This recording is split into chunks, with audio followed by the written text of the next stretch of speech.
Уважаемые дамы и господа, начинаем вебинар по вторникам, который посвящен здоровью и компании «Тибетская формула». Итак, сегодня я постараюсь ответить на те вопросы, которые вы мне задаете на протяжении семинара. Прямо сейчас я нахожусь на своем сайте aduiko.com в вебинарной комнате, где вы задаете вопросы. Надежда. Добрый день, Андрей Андреевич. Можно ли заменить прием статинов на холестеростопин? Я себе заменила. Пила по одной таблетке 2 раза в день. Пропила 2 месяца. Но у мужа прооперированная глаукома. Как ему применять? Заменить или нет? И как долго можно принимать холестеростопин без перерыва и при показателе холестерина 8? Да, можно заменить препарат холестеростопин на применение, вернее статинов на применение моего препарата холестеростопин. Как долго принимать? Ну, так же, как принимаете статины, можно принимать холестеростопин. Вообще могу порекомендовать вам, я уже давал рекомендации по приему оливкового масла, смешанным с теплой водой. В случае, если принимать оливковое масло, смешанное с теплой водой, по 2 столовые ложки оливкового масла и плюс 2 столовые ложки теплой воды, то это очень активно и быстро снижает холестерин в крови. Очень рекомендую делать тем людям, у кого есть избыточный вес, а также тем людям, у кого есть проблемы с запорами и дискинезиями желчных протоков. Очень эффективно помогает снизить холестерин, очень рекомендую. Здравствуйте, Андрей Андреевич, спрашивает Ирина Самсоненко. Подскажите, какими препаратами ТФ помочь мужчине 48 лет с паранхематозной киста левой почки, мочекислый диатез обоих почек, гиперплазия предстательной железы? Всегда, когда у мужчины появляется простатит, гиперплазия предстательной железы, всегда абсолютно, во всех абсолютно случаях появляются кисты надпочечников. Это особенность мужского организма. Именно поэтому на первое место необходимо поставить лечение почек. Спасибо.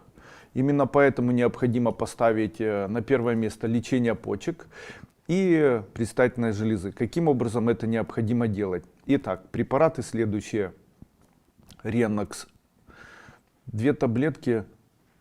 Можно по одной таблетке 3 раза в день. Или даже по одной таблетке 2 раза в день. Трибулус по одной таблетке 2 раза в день. Аденамид по одной таблетке 2 раза в день.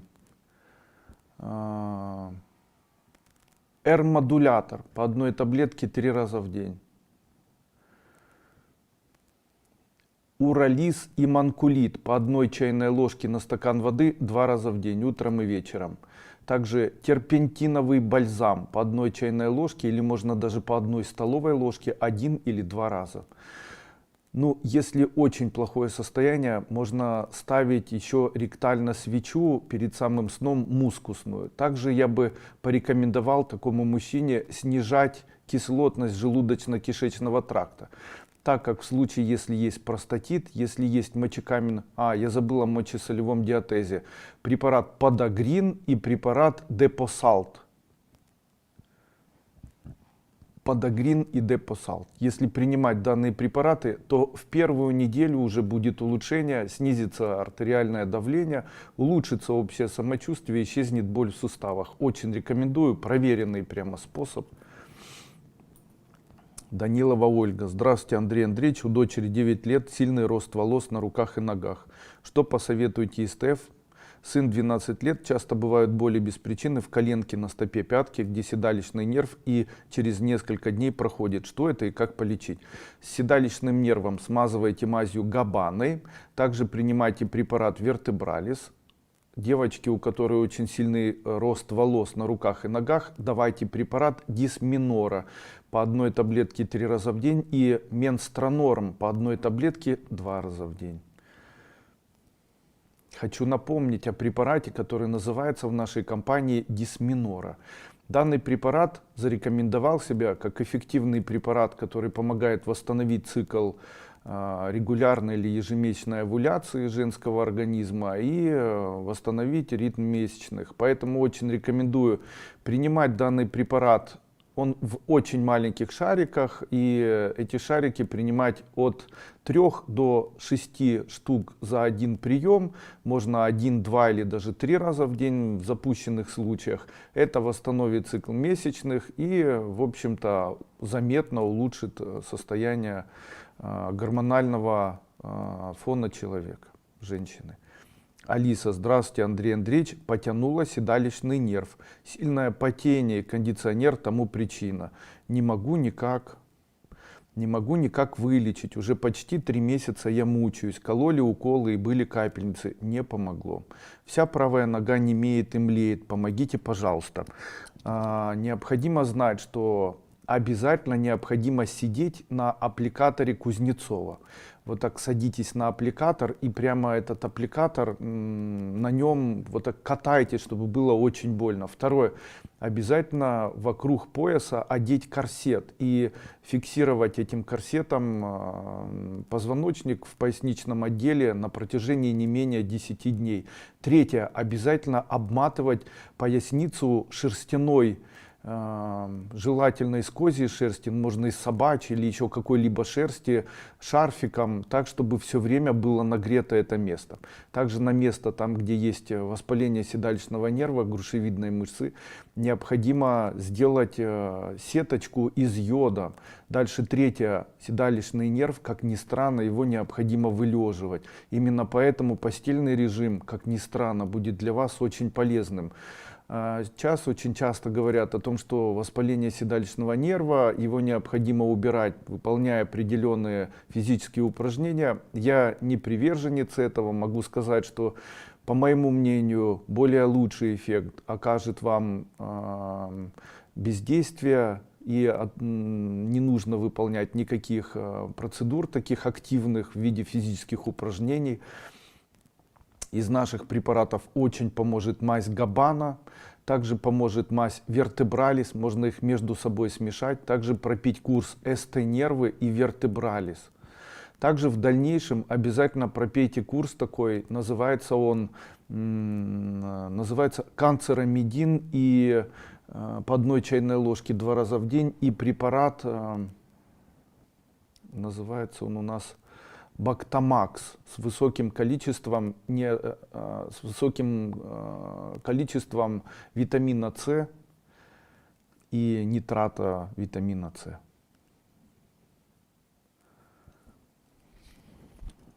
Объясните, пожалуйста, при лечении березовым дегтем его принимать не с молоком, а с водой, тогда лечебного эффекта не будет? Спасибо за ответ.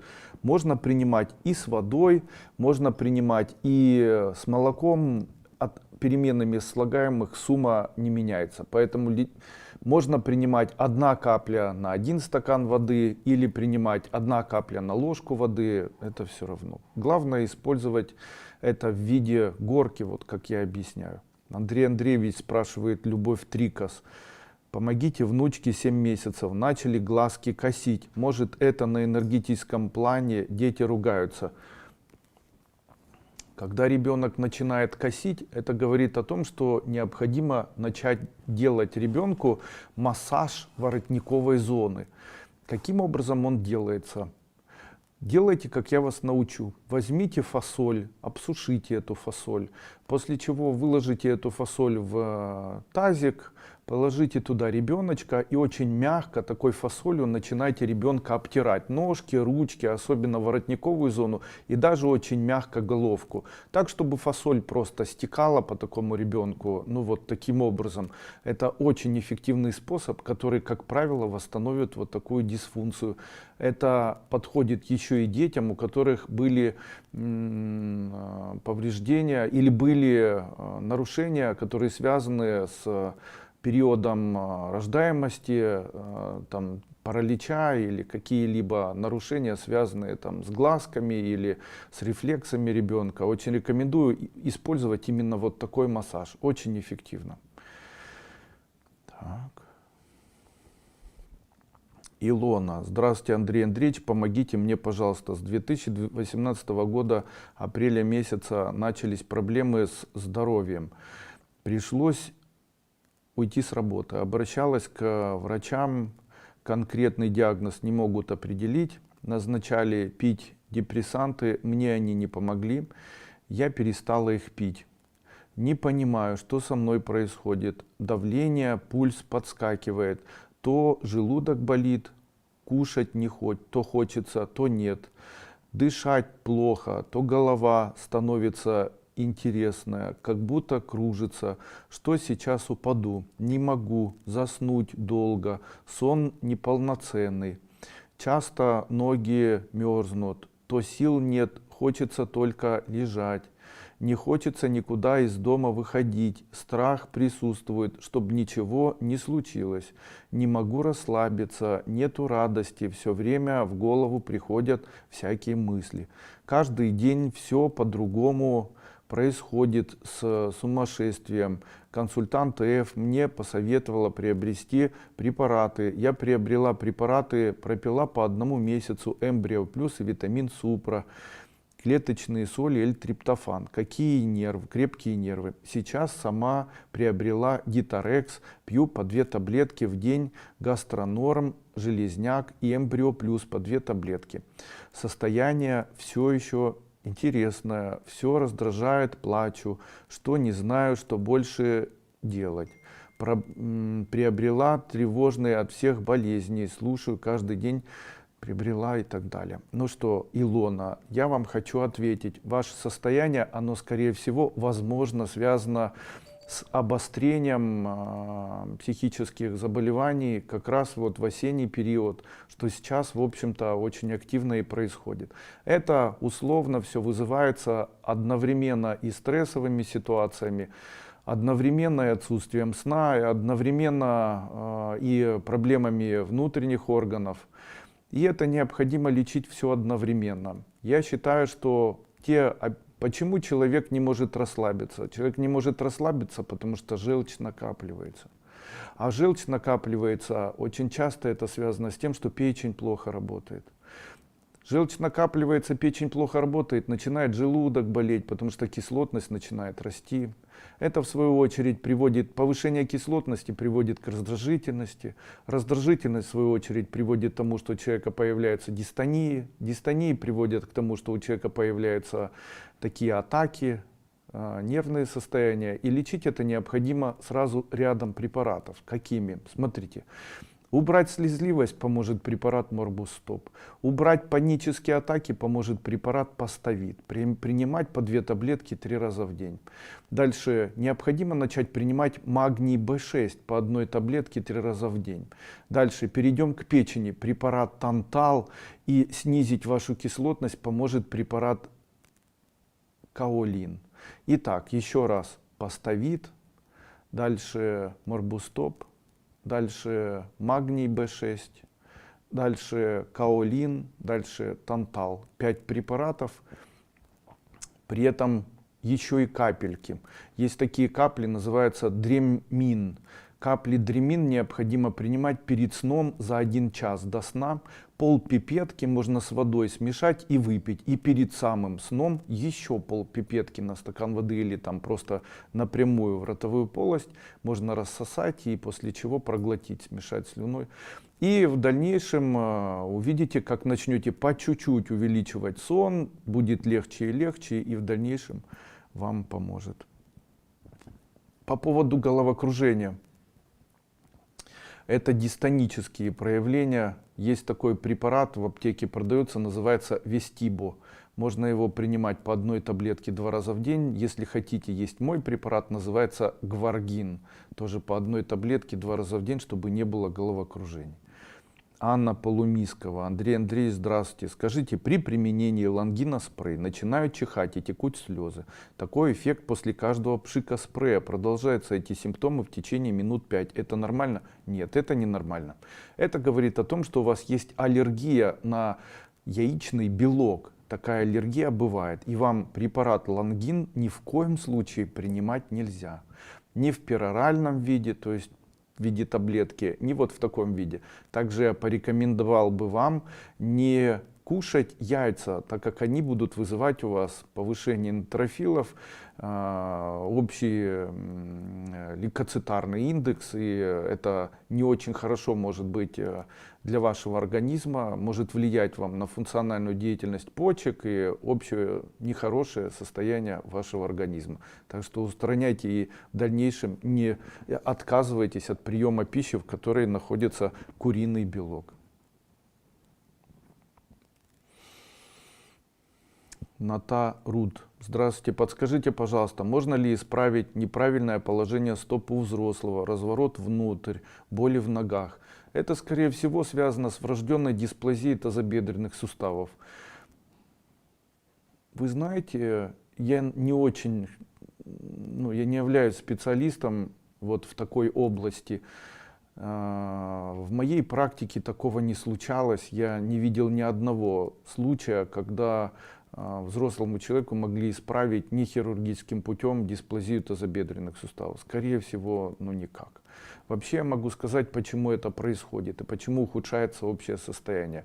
Наши хрящевые ткани суставов всегда очень реагируют на состояние функциональной деятельности надпочечников. А надпочечники отвечают за выделение гормонов. Каких гормонов? Это адреналин, кортизол, это стимуляция эстрогенов у женщины и прогестеронов, у мужчин тестостерона. Таким образом, здесь очень правильно сказать о гормоне кортизол.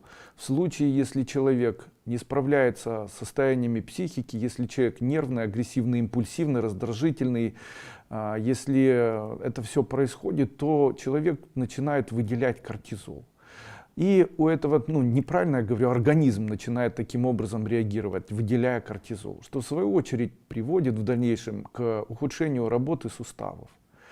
А кортизол вызывает ухудшение работы сначала гормонов половых, после чего это в свою очередь вызывает дисфункцию суставов. И именно поэтому я очень часто говорю о том, что в момент лечения любых проблем суставов необходимо обращать особое внимание на психическое состояние человека, в том же числе еще и на половые гормоны. Таким образом, допустим, лечение сустава от артроза необходимо совмещать с применением препарата Сирантал, который будет успокаивать человека, а также дополнительно еще и препаратами для женщин женское здоровье и дисминора, а для мужчин трибулус и, допустим, аденомид или R-модулятор. Таким вот образом можно помочь восстановиться суставу. В иных случаях такого эффекта происходить не будет. Мария, Андрей Андреевич, здравствуйте. Подскажите, 3 сентября оплатила 2 пакета тренажеров. А через сколько ключ от тренажера придет? Она ответила, что в техподдержку отправила. Извините, что не по теме. Я хочу вам сказать, что это и для меня не по теме. Я, к сожалению, наверное, совершенно не занимаюсь отправкой тренажеров, отправкой препаратов. Этим занимается логистический центр. И вы, скорее всего, сможете более эффективно задать эти вопросы техподдержки нашего сайта, на котором вы приобретаете данные тренажеры. Обратитесь в техподдержку сайта. В случае, если они не отвечают вам на письмо, то обратитесь напрямую по телефонному номеру. Как правило, так происходит быстрее и отвечают вам более быстро. Светлана, здравствуйте. Подскажите, пожалуйста, как избавиться от варикозных шишек на ногах? Эзотерические из тибетской формулы. Хочу вам напомнить, что сегодняшний семинар у нас не связан с эзотерикой, поэтому я вам буду давать рекомендации, как избавиться с помощью препаратов. Смазывайте мазью вариковазин. Принимайте препарат Бактомакс. В нем находится витамин С, нитрат аскорбиновой кислоты и рутин. Также принимайте отдельно препарат рутин. Принимайте еще и препарат Легкахода. Принимайте все по 2 таблетки 3 раза в день. И это уберет у вас шишки вот таким образом. Светлана Ширина. Здравствуйте, Андрей Андреевич. У мужа ишемическая болезнь сердца, 54 года, в 2009 перенес инфаркт. Никак не можем справиться с повышенным давлением. Почти год пили тонизон, ЕМА, магний B6. Пили месяц по 12 таблеток. Как справиться с помощью ТФ? Сейчас пьет кальций, магний, цинк, Сирантал, Карпри, Нормаликс, Ренокс. Чуть-чуть по-другому необходимо его лечить. Вот просматривая его, я могу сказать, что ваше заболевание исключительно происходит от дисплазии предстательной железы. и даже формирующиеся аденомы предстательной железы.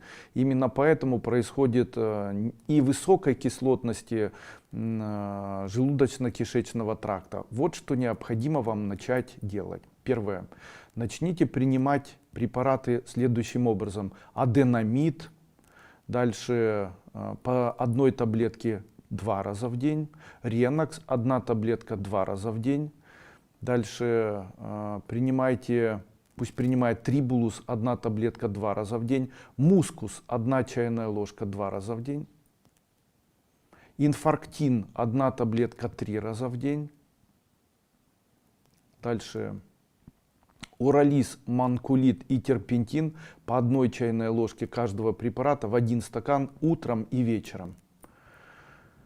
Также хорошо было бы перед самым сном пол чайной ложки соды на 1 стакан воды холодной выпивать перед сном через день 15 раз.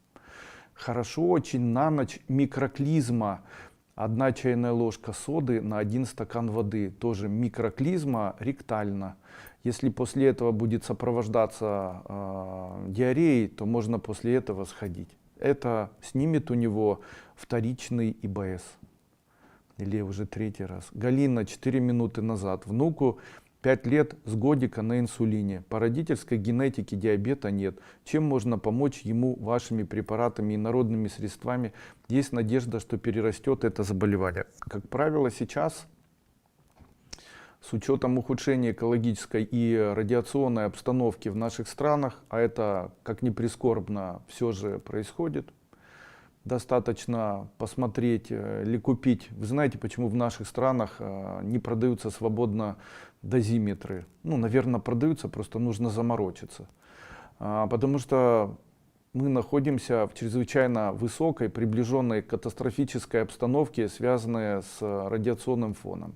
Это все чрезвычайно ухудшает состояние у детей иммунитета. И в дальнейшем именно с учетом падения иммунитета у ребенка появляются такие заболевания. Также есть люди, которые не понимают, что ребенку нужно движение. Ребенку нужно движение, ребенку нужно как можно больше движения. 1 год 1 километр, 5 лет 5 километров в течение дня пробегать.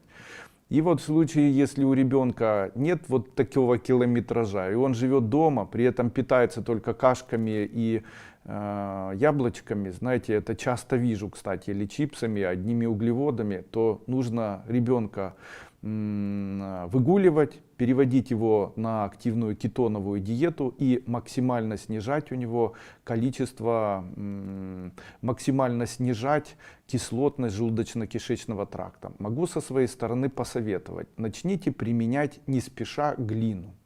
1 чайная ложка активированной глины моей компании, которая называется Каолин, размешивайте в пол-литрах обычной воды кипяченой. После чего давайте ребенку каждый раз, когда он захочет пить именно вот такой напиток. Такой напиток будет ощелачивать его желудочно-кишечный тракт и в дальнейшем будет стимулировать к тому, чтобы инсулин начал формироваться и выделяться. Ну и улучшать иммунитет. Чем? Первое, необходимо начать давать препарат кальций с черникой. Второе, необходимо давать препарат, который будет стимулировать пищеварительный тракт и восстанавливать его деятельность. Этот препарат называется Эмбрио Плюс. По 1 стику кальций с черникой давайте 2 раза в день. Эмбрио Плюс по 1 таблетке 3 раза в день. Давайте данные препараты длительное время, хотя бы 1-2 месяца. Результат не заставит себя ждать. И второе. В моей компании выпущен препарат, который называется гликоцитрохромин спрей. Очень интересный препарат. В случае, если у человека начинает расти глюкоза и снижаться инсулин, то в этот же момент, перед тем, как сделать укол длинного или короткого инсулина, необходимо пшикнуть себе вот этот спрей в рот. 1 пшик снимает на 1 единицу или 1 микромоль глюкозу. То есть вот, допустим, у человека 10, а норма это 6,4. 4 пшика, можно 5. И таким образом и подождать буквально там 5-10 минут до того момента, пока не придет в норму. Потрясающий, удивительный и очень эффективный препарат. Как раз очень подходит малышам, потому что заставить малыша проглотить таблетку гораздо сложнее. Ну вот, очень рекомендую. Чешется родинка, когда задевает белье. Чем намазать?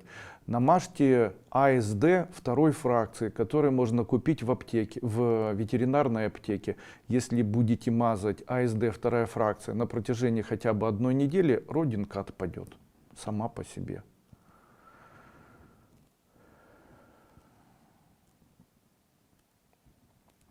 Александр Данилов. Здравствуйте, Андрей Андреевич. Как применять серебро, германий, популин, супра и диторекс детям школьного возраста для профилактики вирусов? Спасибо за вопрос. Серебро — удивительный препарат. Дело в том, что применение серебра перорально помогает человеку избавиться от костных наростов, которые называются шипами, которые могут приводить к вальгусной стопе или к вальгусной шишке на стопе. Также в случае, если где-либо есть проблемы, связанные там, с недостаточной активностью или движением там, сустава, рекомендую принимать серебро пероральным. Но рекомендую серебро принимать еще как противовирусное средство. Каким образом? Берете по 1 чайной ложке серебра и германия, наливаете в компрессионный ингалятор и даете ребенку дышать через вот такой компрессионный ингалятор 1-5 минут. Популин тоже можно делать в виде ингаляции, но не в тот день, когда делаете серебро с германием. В чем отличие? Как бы традиционная медицина не признает, что в легких могут находиться своего рода гельминтозы. При этом определить, есть они там или нет, практически никогда невозможно. Но здесь есть одна особенность. Дело в том, что популин — это экстракт коры осины. И я заметил очень давно, что ингаляции вот с таким препаратом могут настолько мощно улучшить общее состояние иммунитета человека, что в дальнейшем человек совершенно перестает болеть вирусными заболеваниями. И ингаляции популином не нужно делать часто. Обычно достаточно в месяц сделать 4 ингаляции по 5 минут для того, чтобы человек в дальнейшем совершенно избавился от заболеваний вирусов на протяжении целого года и ими совершенно не болел. При этом улучшается иммунитет, улучшается общее состояние организма, розовеет кожа. Ну, очень нравится. А скажите, если лангин нельзя в связи с аллергией, то можно ли применять препарат лизоцим ТФ? Там тоже находится вещество, которое делается из белка яйца. Именно поэтому попробуйте, если чесаться не будете, если не будет аллергического отека, то можно попробовать. Лилия Килхан. У мамы усталость, повышенное давление, головокружение, шум в ушах, ухудшение памяти и слуха. Подскажите, пожалуйста, что-нибудь из ваших препаратов. Когда у мамы усталость появляется, то первое, на что необходимо обратить внимание, это на деятельность почек. Потому что обычно усталость — это первые признаки формирующихся заболеваний почечной недостаточности. Чем можно активизировать работу почек у мамы? Вообще уже говорил ранее, что любая усталость, даже на фоне повышенного давления, это плохая функциональная деятельность почек. Почки не справляются, кровь становится токсичной, и у человека появляется вот такое ощущение обширного отравления. И что необходимо делать? Начать принимать препараты. Орализ, манкулит, терпентин по 1 чайной ложке на стакан воды, ренокс и ренфека. Ренфека 5 капсул, они шариками, это такие масляные препараты, 2 раза в день. А ренокс по 2 таблетки 3 раза в день. Еще хорошо подагрин и депосал, тоже по 1 таблетке 3 раза в день. От шума в ушах гваргин. Ирина. Очень удивилась, когда УЗИ показала, что ушел камень из правой почки. Был 5 мм, стал 0,5. Принимала. Каолин, эмбрио, гемартан. Но сейчас сильные боли в спине справа. Как только выпью воду и что-то съем. С чем это связано? И подскажите, как правильно принимать эмбриональный эликсир, если капать под язык сильно печет. Эмбриональный эликсир необходимо принимать следующим образом. Берете пипетку и пол пипетки на стакан воды. Каждый день принимаете. Если принимать таким образом, заметно и мощно улучшается иммунитет. То, что камень вышел, это хорошо. А то, что болит сейчас, это может быть связано с тем, что камень вышел незаметно, а вот в процессе его выхода были повреждены ткани. Что необходимо сделать, чтобы это убрать? Каждый день выпивайте 2 раза в день оливковое масло. Боль такая сразу же исчезнет. А по поводу супры и дитарекса детям. Дитарекс по 1 таблетке 2 раза в день, а супра по 2 таблетки 2 раза в день. Вот так. Иванова Елена. Здравствуйте, Андрей Андреевич. Что нужно делать, если появились проблемы с движением лимфы? Помочь человеку можно. Необходимо всегда знать, каким образом устроено гармоничное состояние нашего организма. Наш организм, он должен выделять в животе или в желудочно-кишечном тракте кислотность, а лимфа должна быть щелочной. Именно поэтому нужно для улучшения хода лимфы смазывать мылом эти места, так чтобы мыло было нанесено содой. Также очень хорошо делать парилку и смазывать тело солью с содой напополам. После чего высыхать вот с такой содой и солью. Можно не без парной, можно просто горячая ванна, после чего вышли из горячей ванны и обильно себя, все свое тело смазали содой с солью напополам, можно с небольшим количеством оливкового масла или подсолнечного и там 1-2 капли можжевелового масла для того, чтобы более активно был подход лимфы к поверхности кожи. После чего, когда это высыхает, вновь принять ванну или душ. И на протяжении того дня, когда вы это делаете, обязательно попить 1 стакан воды с 1 чайной ложкой уксуса столового. Можно яблочного, тогда 1 столовой ложкой. Это необходимо делать утром и в обед. Таким образом, если у нас кислотность кислая в желудке, то щелочная реакция должна быть лимфатическая реакция или лимфа должна быть щелочной.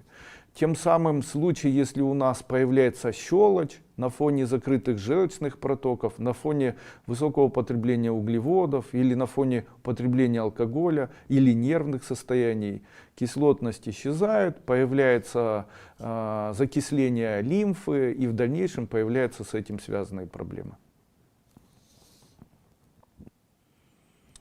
Мария. Здравствуйте, Андрей Андреевич. Мне 56 лет, диагноз ревматоидный артрит и гепатит. По вечерам чешется тело. Когда тело чешется, это говорит о проблемах печени. Ночью сухость во рту. Тоже проблемы печени. Принимала ТФ 7 месяцев, но очень прошу вас подобрать мне правильный курс. На данный момент принимаю 40 там, иммуногран, кальций. Не нужны эти препараты. Итак, как лечить ревматоидный артрит?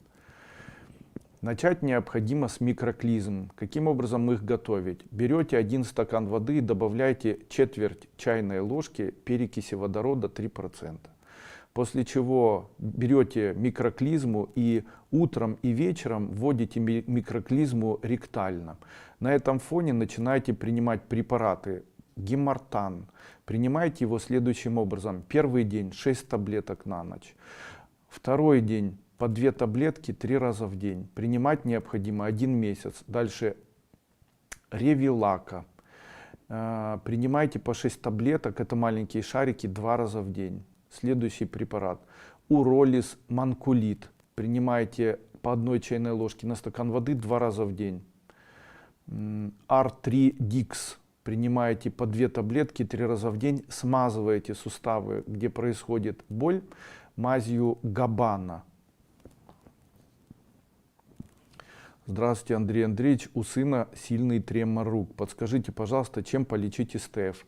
помогут следующие препараты: Morbus Stop и второй препарат Algocin. Algocin принимать 1 чайная ложка исключительно после приема пищи 2 или 3 раза в день. Препарат Morbus Stop 2 таблетки 3 раза в день.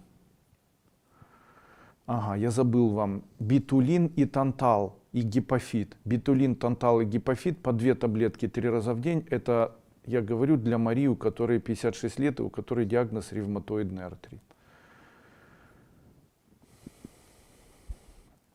Арина, по вашим рекомендациям заказала препараты от паразитов. Надо ли во время принятия препаратов принимать сорбенты и клизмы с перекисью водорода? Нет. Если учесть, что у меня камни в желчном пузыре, нет, не нужно ни сорбенты, ничего. Данные препараты очень мягко воздействуют, и поэтому все происходит не токсично, безболезненно и немножко по-другому. Их деятельность, их препарат не уничтожает, они просто с дефекацией выходят из человека. А такого нет, чтобы они умерли, там пищеварительный тракт их переваривал. Такого с этими препаратами не будет. Подскажите, никак не могу сбросить вес. Пропила каолин, гарна фигура, 1-ю, 2-ю, ушел целлюлит, а вес не уходит. Что можно еще попить из ТФ? Я очень рекомендую просмотреть мой видеосеминар, который называется «Инсулинорезистентность». В данном семинаре я раскрываю тему похудения. Тем не менее, хотел бы вам порекомендовать вот что. Прежде всего, изменить рацион питания. Какой? Перейдите на питание, в котором будет полностью отсутствовать пища сладкая. Второе. Уберите любые продукты питания, в котором находятся злаки. То есть любые злаки перестаньте есть, кроме овсянки. Можно гречку, овсянку, пшенку, и рис. Все остальные злаки и все остальное, что сделано из злаков, необходимо убрать. Там белый хлеб, черный хлеб, вермишель и так далее. Таким образом, необходимо убрать только сладкое. Вот смотрите, персик сладкий нельзя, виноград сладкий нельзя. Если только так изменить питание, уже начнете худеть. Можно по утрам 2 столовые ложки оливкового масла с 2 столовыми ложками теплой воды. Если утром принимать, то это заметно улучшит дефекацию. На протяжении дня будете чаще ходить в туалет по-большому, чем в обычные дни. Не забывайте восполнять только свои ресурсы организма водой и следить за тем, чтобы не было обезвоживания организма. Также очень рекомендую препарат глюконорм, препарат D3-йод и препарат гликоцитрохромин. Глюконорм, D3-йод и гликоцитрохромин, можно еще жир-стресс. Это препараты, которые помогут вместе с питанием эффективнее сбросить избыточный вес. Алиса. Добрый день, Андрей Андреевич. Плохо функционирует печень. Печень увеличена, есть пигментные пятна на кистях рук. А мне 42 года. Еще плохо функционирует. Почки, есть отеки рук и ног. Дискинезия желчевыводящих путей, раздражительность, бессонница. Помогите, пожалуйста. Начните принимать лиатон. 1 чайная ложка 2 раза в день. Препарат ликолила по 5 шариков 3 раза в день. Тантал и битулин. Будете принимать это 1 месяц. Очень заметно улучшится состояние и почек, и отеки исчезнут, и общее состояние будет лучше. Андрей Андреевич, у меня аллергия на габана. Да, в габане находится сера, и у какого-то количества людей есть аллергическая реакция на серу. Если такое есть, ни в коем случае ее не принимайте, габана. Виктория, здравствуйте. Дети пошли в школу, где установлено сейчас особое расписание. Вдвое меньше перемен. Дети сидят по 2 подряд урока в кабинетах. Соответственно, вдвое меньше проветривания. И постоянное использование циркуляторов во всех помещениях в присутствии детей. Озон. Не, скорее всего, бактерицидные лампы. А это в сезон осенних обострений обычных респираторных инфекций. Я не могу разглядеть пользы в принятых мерах. Если можете, посоветуйте, как быть. В случае, если установлены озонаторы, это не очень хорошо. Но я так думаю, что озонаторы все-таки не устанавливают, а устанавливают бактерицидные лампы закрытого типа. То есть это или одна бактерицидная лампа и двумя вентиляторами сквозь эти лампы продувает воздух. Они действительно очень эффективны. Я очень рекомендую использовать именно такие бактерицидные лампы закрытого типа для улучшения общего состояния здоровья детей, которые посещают школу там, или где-либо там находятся. Вы понимаете, не нужно так агрессивно воспринимать то, что делается. Я объясню почему. Прежде всего нужно понимать, что респираторным путем человек получает вирусы совершенно всегда. Носит он маску или не носит маску. Почему я это говорю? В момент того, когда болели очень агрессивными вирусами в некоторых странах, то были такие моменты, когда люди, даже находясь в полной защите от бактериологического заражения, умудрялись все-таки заразиться. От чего же это происходит? В большинстве своем это происходит от того, что люди контачат все-таки больше с помощью своих рук. И это может произойти в момент посещения туалета, в момент посещения, мы же ходим везде, руки у нас ко всему прикасаются, после чего прикасаются к слизистым оболочкам глаз, ручкой пишет, ее же грызет, после этого ложит на стол и так далее. То есть очень важно в этот момент применения как раз, очень важно детям соблюдать все-таки гигиену рук. И это делать постоянно. То есть необходимо научить ребенка, что во время того, когда он общается с ребятами или что-то делает, использовал антисептик. Второе. Не забывайте о том, что организм, наш организм и наших детей способен все-таки справляться с вирусными заболеваниями. Могу сказать вам, что улучшить иммунитет ребенку, который не хочет пить таблетки, не хочет принимать витамины и не хочет вести здоровый образ жизни, возможно. Для этого я сделал палочки. Эти палочки называются палочками от гайморита.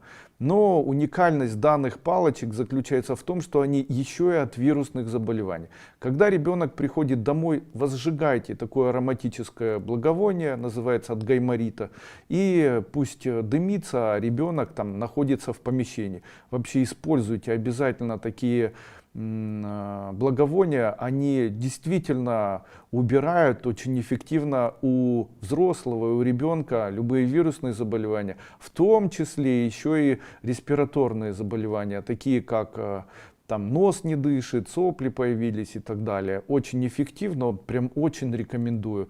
Мы в своей семье делаем это каждый вечер, когда дети уже идут спать. То есть дети легли спать, мы прошлись, подымили палочкой в комнате, где спят девочки, мальчики, после этого подымили немножко у себя и потушили палочку. Потому что не нужно, чтобы было задымленное пространство, достаточно даже небольшого количества этого дыма, он имеет ярко выраженный лечебный эффект. Данные благовония сделаны из камфоры и коры осины, экстракта коры осины, и имеют очень ярко выраженное такое противовирусное и противовоспалительное действие.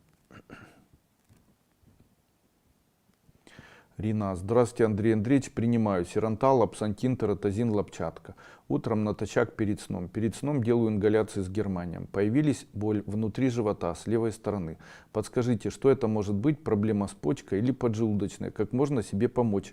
Можно ли намазать вашим золотым бальзамом? Большое спасибо. Внутри живота с левой стороны, если сзади так, то это скорее всего селезенка. Если так прямо, то это скорее всего с повышением кислотности. Для того, чтобы кислотность не повышалась, попейте каолин. 1 чайная ложка на стакан воды 2-3 раза в день, и такая боль исчезнет. Скорее всего, это может быть связано с не очень правильным питанием еще. То есть принимаете пищу, высокое количество жира, или может быть наоборот глюкозы высокое количество, или алкоголь, или стресс, это все поднимает кислотность ЖКТ. Натарут. Подскажите, пожалуйста, чем можно помочь при болях в ногах и неправильном положении стоп у девушки? Стопы развернуты вовнутрь, ответил ранее. Татьяна Сигарева-Кузьмина. Посоветуйте, что можно принимать при снижении работоспособности и снижении настроения. При снижении работоспособности необходимо обратить внимание на почки и принимать препарат Ренокс. Также принимать препарат о работоспособности, в этом участвуют наши гормоны. Нет тестостерона у мужчины, нет работоспособности, у женщины нет эстрадиола, прогестерона, нет трудоспособности. Именно поэтому женщинам очень рекомендую в момент климактерического периода принимать препарат Келрикс, а в обычное время принимать препарат Белиока, который восстанавливает функциональную деятельность женских гормонов, не влияя, в общем-то, на половой статус. И применять препарат Ренокс вместе с Белиока и вместе можно с женским здоровьем. Андрей Андреевич, как принимать мускус, если профилактировать работу почек? Принимать мускус можно 1 чайная ложка на стакан воды, принимать утром и вечером. Не стоит забывать, что мускус прежде всего воздействует на иммунитет человека. И люди, которые используют мускус для улучшения работы только почек, не очень правильно поступают, потому что прежде всего данный препарат является препаратом, который устраняет иммунодепрессирующие вот такие ответы организма. То есть в случае, если подавлен иммунитет, то данные препараты могут помочь иммунитету прийти в норму. Принимать мускус. Мускус — это естественный стимулятор иммунитета, устраняет иммунодефициты. Таким образом, в случае, если человек принимает мускус по чайной ложке на стакан воды или на полстакана 2 раза в день или даже 3 раза в день, то он очень быстро заметит, что совершенно перестает реагировать на инфекции, исчезает ряд каких-нибудь там новообразований на теле, улучшается настроение, улучшается мочеиспускание и дефекация. Одним словом, даже может уменьшиться вес. Людмила Трофан. Здравствуйте, Андрей Андреевич. Ночью не могу открыть глаза. Они как бы присохли к глазному яблоку. Да, есть такое. Приходится потереть, но это еще и болит. 75 лет. Когда есть такое ощущение, как будто глаза присохли, это говорит о том, что у вас очень повышается кислотность в слепой кишке. А также, скорее всего, это на фоне очень огромной кислотности желудочно-кишечного тракта. Начните снижать данную кислотность следующим образом. Принимайте препарат Каолин, принимайте препарат Железняк в виде чая. На протяжении дня, особенно перед сном, выпивайте 1 чайная ложка соды на 1 стакан холодной воды. Уберите следующие продукты. Белый хлеб. Уберите по возможности жареную пищу, сладкое.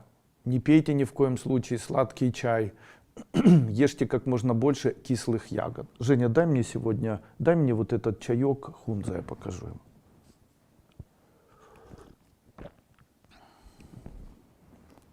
О, спасибо. Сегодня я хочу вам сделать презентацию моего нового продукта. Данный продукт называется хунза. Хунза — это чай, который, как известно, пьют в одной из областей Афганистана люди, которые там живут в горах высоко. Почитать об этом чае можно. Что это за чай, из чего он делается? Берется 3 вида абрикос. Это абрикос урюк или дикий абрикос. И берется 2 вида культивируемого абрикоса. Обычно выбирается абрикос такой, чтобы у него была большая косточка и маленькая мякоть, и исключительно кислый. Из него высушивается, используется при этом косточка. Косточку мы перемалываем, обрабатываем горячей водой и убираем из этой косточки амигдалин. Остается только миндальные вот эти аминокислоты. И используем мякоть высушенной абрикосы для изготовления этого чая. Почему? И что это за чай? Данный чай улучшает настроение, снижается вес, снижается аппетит. Очень заметны процессы омоложения, улучшается цвет глаз, помогает при заболеваниях высокое артериальное давление, очень стимулирует иммунитет, улучшает настроение, улучшает работу пищеварительной системы, создает ощущение огня, перестает человек мерзнуть и так далее. Очень рекомендую, очень вкусный чай. 1 чайная ложка на 1 стакан воды наполнит вас состоянием энергии такой повышенной на протяжении нескольких часов. Очень-очень вкусный такой чай, можно пить с медом или сахаром. Татьяна Сигарева-Кузьмина. Здравствуйте, Андрей Андреевич. Посоветуйте, у мужа часто повышается артериальное давление. Что ему попить? Начинайте лечить ему почки. Как я раньше говорил еще в 2008 году, я очень часто говорил об артериальном давлении, как бы с позиции мужского артериального давления и женского. Практически всегда, в большинстве своем у мужчин артериальное давление является следствием плохой деятельности или нарушением деятельности почек и, как правило, предстательной железы. Если мужчине больше 40 лет, а, как правило, артериальное давление, сопутствующее заболеваний возраста или возрастных изменений, то больше всего у мужчины с возрастом изменяется все-таки предстательная железа. То есть перестает правильно формироваться и выделяться тестостерон, появляется заболевание простатита, в дальнейшем появляется, возможно, аденома предстательной железы. Для мужчин многих это происходит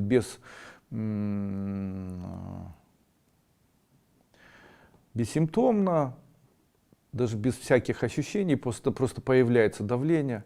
И применение препаратов антигипертензивных не помогает человеку и в большинстве случаев не уменьшает давление. Потом человек становится просто постоянным потребителем препаратов от артериального давления, снижающих артериальное давление. В моем случае, вернее в вашем случае, я бы мог сказать о том, что вам, скорее всего, помогут препараты комплексного лечения предстательной железы одновременно с функциональной деятельностью почек. Это препараты Депосалт, Подагрин, Ренокс, Ревилака.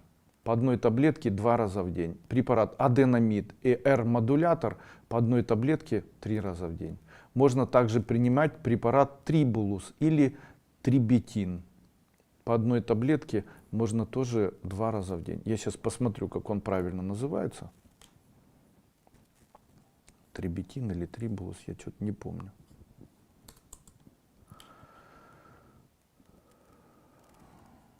ТТТ.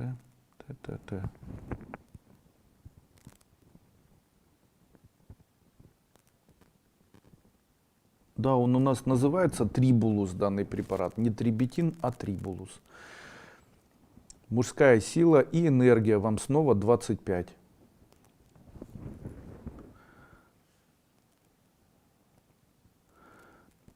В данном препарате находится экстракт трибулуса. Как ни странно, экстракт трибулуса на мужчин и женщин влияет по-разному. У женщин данный экстракт стимулирует выделение эстрадиолов и прогестеронов, нормализирует состояние гормональной панели половых гормонов, а у мужчин восстанавливает выделение тестостерона. Именно поэтому данный препарат зарекомендовал себя в ходе применения в спортивном питании. Но я бы хотел вам сказать, что по изучению немецких институтов физиологических и медицинских, по методам изучения влияния данного препарата на огромное количество не спортсменов, а обычных больных, можно уверенно на сегодняшний день сказать, что данный препарат зарекомендовал себя как один из самых эффективных препаратов при лечении любых урологических заболеваний и гинекологических заболеваний. Здравствуйте. При дискинезии желчно-выводящих путей можно и как пить ликолилу и лунглин? Не тронутся ли камни? Скорее всего, пить лунглин и ликолилу можно, и камни не тронутся. Ликолилу принимать по 3 таблетки 3 раза в день, а лунглин по 1 таблетке тоже 2 раза в день. Также обязательно можно начать принимать по 1 столовой ложке оливкового масла плюс 1 столовая ложка теплой воды. Пейте это утром после еды, тем самым будете стимулировать проходимость желчных протоков, заметно лучше будете себя чувствовать. Ольга Данилова. Завариваю всей семьей травы. чебрец, шиповник, липа, тысячелистник и боярышник. Можно ли эти травы смешивать и пить каждый день или нужно делать перерыв? Вот смотрите, чебрец влияет на мочеполовую систему, шиповник активирует выделение жидкости из организма. Дальше липа успокаивает нервную деятельность и очень хорошо восстанавливает лимфатическую систему. Тысячелистник помогает справиться с воспалениями в мочеполовой системе. Боярышник расширяет сосуды. Тем самым ваш состав, он был бы более идеальным, если бы из него вы убрали чебрец. Потому что он немножечко с этими остальными травками не совпадает по своему воздействию. А если это будет шиповник, липа, тысячелистник, боярышник, это будет великолепное средство от гипертонического заболевания сердца. Также поможет справиться и с нервными состояниями. Вообще очень рекомендую настойку, не настойку, а завар такой: шиповник, липа, тысячелистник, боярышник. Он уберет цистит, уберет заболевания почек, поможет при заболеваниях мочеполовой системы и недержания мочи. Я бы добавил в него для эффективности вместо чебреца все же, просто не очень понятно, чебрец он стимулирует мозг, а липа расслабляет, и они между собой не совпадают. Получается, нужно чебрец убрать и тогда вместо него добавить туда зверобой. Здравствуйте, подскажите, шум в ушах, в голове и бывает головокружение. Спасибо. Начните принимать препарат Гитарекс по 2 таблетки 3 раза в день. Гваргин по 2 таблетки 3 раза в день. Препараты Грандис по 2 таблетки 3 раза в день. Палочкина Наталья. Здравствуйте. Подскажите, какие препараты можно пропить для восстановления организма после родов? На первое место необходимо поставить препараты для функционального восстановления деятельности печени. Принимать тантал по 2 таблетки 2 раза или даже 3 раза в день. Второе. Необходимо принимать препарат Эндонорм по 1 таблетке 3 раза в день. Это уберет всплески гормональные, которые у вас до этого происходили. Третье. Не забывать о своей центральной нервной деятельности. Принимать на ночь дремин по полпипетки и на протяжении дня сирантал. Ну и последнее. Начать принимать каолиновую воду. Это снизит вес, уберет отеки, улучшит общее состояние. 1 столовая ложка на пол-литра воды. Принимать по 1 стакану 2-3 раза в день. Надя Николенко. Здравствуйте, Андрей Андреевич. Подскажите, можно ли помочь, если стерся тазобедренный сустав? Как я уже и говорил, тазобедренный сустав стирается в том случае, когда есть нарушение выделения гормонов. Мне кажется, что не обращать на это внимание бессмысленно. И что же можно сделать для лечения стершегося тазобедренного сустава? Хоть наши врачи говорят, что помочь человеку уже нельзя и необходимо имплантировать, я знаю ряд случаев, когда восстановление тазобедренного сустава все же происходило. Каким образом и что для этого люди делали? Первое. Необходимо начать принимать препарат Белиока. Это препарат, который будет стимулировать гормоны половые. Второе. По 2-3 капсулы 2 раза в день. Без этого никак. Второе. Начать принимать желатин. 1 столовая ложка желатина заваривается стаканом горячей воды кипятком прямо. После остывания пить теплым 2 раза в день. Там кто-то писал, что желатин должен разбухнуть. Нет, этого нам не нужно. Мы делаем из гидролизированного желатина обычный коллаген, который необходим для того, чтобы восстановить вам хрящевую ткань. Как известно, желатин фактически является и хондроитином, и глюкозамином. Именно поэтому из этого и состоят наши суставы. Когда вы восстанавливаете сустав, то нужно знать, что без определенного вида мази сделать ничего нельзя будет. Что это за мазь? Я уже раньше рассказывал и готов еще раз это повторить. Необходимо лечение маслом. Каким? Сливочным. Берете сливочное масло, натираете в начале сустав, после чего натираете бинт этим сливочным маслом эластичный и обматываете вокруг бедра или вокруг сустава или обоих даже суставов. Делать это необходимо и на ночь, и на протяжении дня, ходить с этим бинтом. Как только бинт высыхает, снимаете, натираете бинт вновь и вновь накладываете в виде такой повязки на свое бедро, которое у вас вот имеет такую проблему. Желатин пить нужно один раз в день, а намазывать сливочным маслом вот бедро и делать массаж со сливочным маслом нужно как можно чаще. Также следить за тем, чтобы не употреблять продукты питания с высоким содержанием соли, а также уменьшить употребление пищи с высоким мочегонным действием. То есть не есть арбузы, убрать употребление поваренной соли и какое-то время воздержаться от употребления меда даже. Александра Прохацкая. Здравствуйте, Андрей Андреевич. У моей дочери диабет первого типа, стаж 3 года. Помогите подобрать лечение вашим препаратам. Я уже сегодня рассказывал о том, как необходимо подобрать препараты для лечения сахарного диабета первого типа у ребенка. Я буду вам очень признателен, если я не буду сейчас это повторять, а когда вебинар закончится, вы просто его еще раз с самого начала просмотрите и найдете, где я рекомендую. Это было где-то минут 30 назад. Я рекомендовал ребенку, по-моему, 8 лет с аналогичным диагнозом принимать там гликоцитрохромин, рассказывал, каким образом это необходимо делать. Если вы не найдете, напишите мне в Facebook, я вам отвечу. Ренат, Андрей Андреевич, уточнение к предыдущему вопросу, на который вы ответили. Боль внутри живота слева и больше сзади. Если проблема с селезенкой, то от чего это может быть и с чем можно полечить? Да, так и есть. Это, скорее всего, у вас болит селезенка. Очень часто селезенка реагирует на что? На кроветворение. Селезенка реагирует на вирусы, которые человек перенес. Селезенка реагирует на заболевания пилонефрит. Это могут быть проблемы там, почек. Как лечить селезенку? Ну, на первое место нужно поставить препарат все-таки Splenlав нашей компании. Принимайте препарат Splenlав по 2 таблетки 2 раза в день. Также селезенка очень любит подсоленную пищу.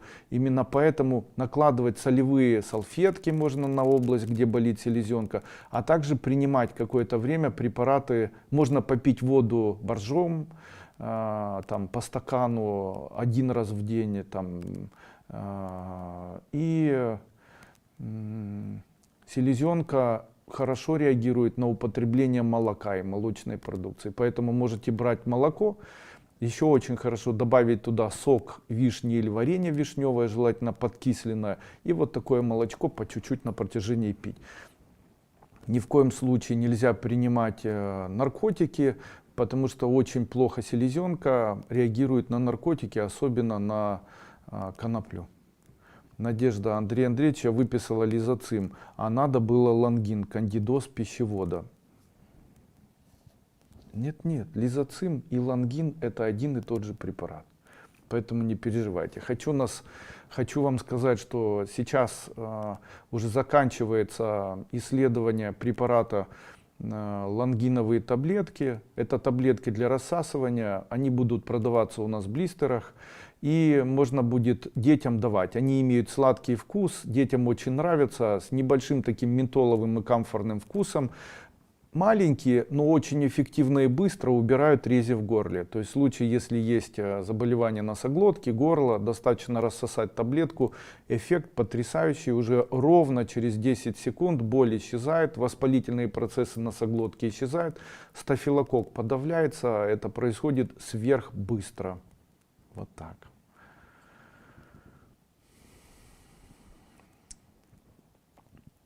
Здравствуйте, Марина Жигетти. Подскажите, что принимать при боли в бедре? Резко пронизывает колено и невозможно идти. Приходится останавливаться на время. Сильный варикоз по всем ногам сверху донизу. Я рекомендую использовать вот что.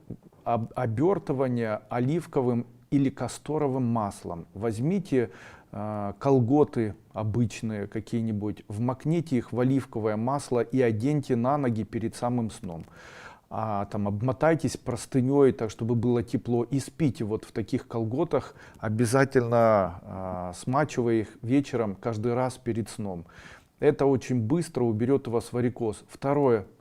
Острая боль — это как раз вы описали варикозную боль. Скорее всего, где-то кисты формируются, возможно, там уже сформированная киста Бейкера под коленом. Ну и что необходимо сделать? Принимайте Бактамакс по 2 таблетки 3 раза в день.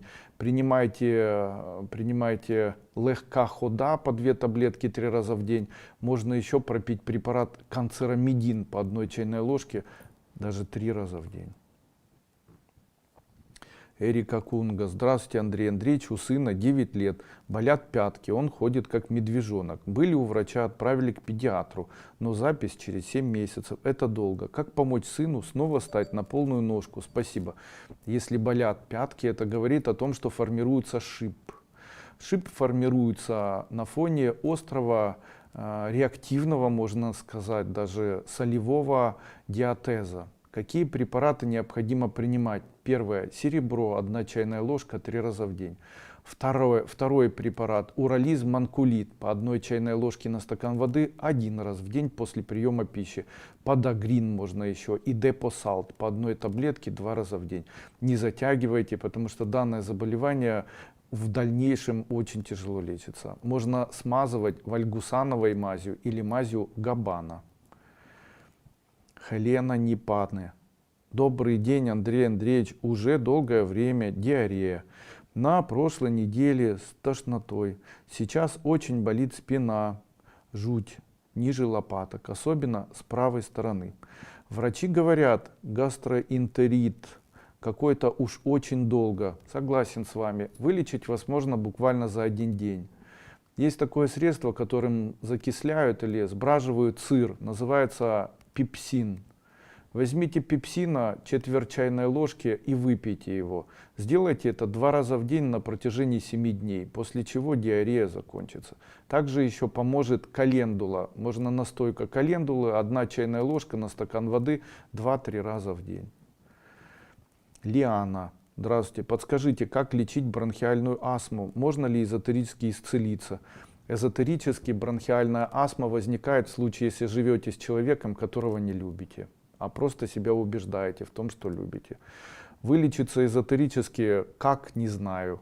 А вот справиться не эзотерически возможно. Каким образом? Там у меня есть шум, кстати, от бронхиальной астмы, выложен на моем канале Дуйко Саунд в YouTube. Слушайте его, он действительно помогает. Ну и второе, избавиться от бронхиальной астмы поможет препарат, который называется Тарантел, по 2 таблетки 3 раза в день. Также кальций с черникой и кальций цитра. Кальций черникой по 1 стику 3 раза в день, кальций цитра по 1 чайной ложке на стакан воды 1 раз в день. А еще хорошо было бы аллергонорм по 1 таблетке 3 раза в день. Лариса. Добрый день, Андрей Андреевич. Подскажите, что делать по всему телу мелкие красные точки? По всему телу мелкие красные точки, это говорит о том, что вы болеете артериосклерозом. И то, что вы видите в виде красных точек, это самые настоящие инфаркты сосудов. Для того, чтобы избавиться от них, можно пропить препарат инфарктин по 1 таблетке 2 раза в день, а также артериосклеропатин по 2 таблетки 3 раза в день.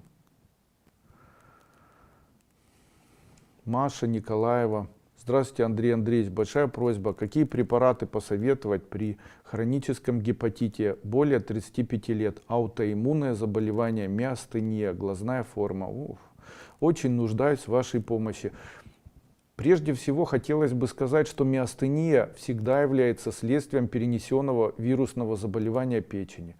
Я не исключаю, что миастения является смежным заболеванием, развивающимся на фоне аутоиммунных процессов печени, и в печени, вернее, аутоиммунного заболевания печени, такого как гепатит С, совместно с герпетической инфекцией 1, 2, 3 или какого-либо другого типа, их 6. Именно поэтому я бы рекомендовал вам, помимо лечения печени, препаратом битулин, который необходимо принимать по 2 таблетки 4 раза в день, 2-3 месяца, что полностью уберет у вас в дальнейшем гепатит. 1 месяц принимать гепофит, препарат по 2 таблетки 3 раза в день. Принимать или делать еще и ингаляции с препаратом Германии или эмбрио. И второе, обязательно принимайте германий и препарат ГВИ. ГВИ по одной таблетке 3 раза в день, а германий 1 чайная ложка 1 раз в день. Валентина Смеланд.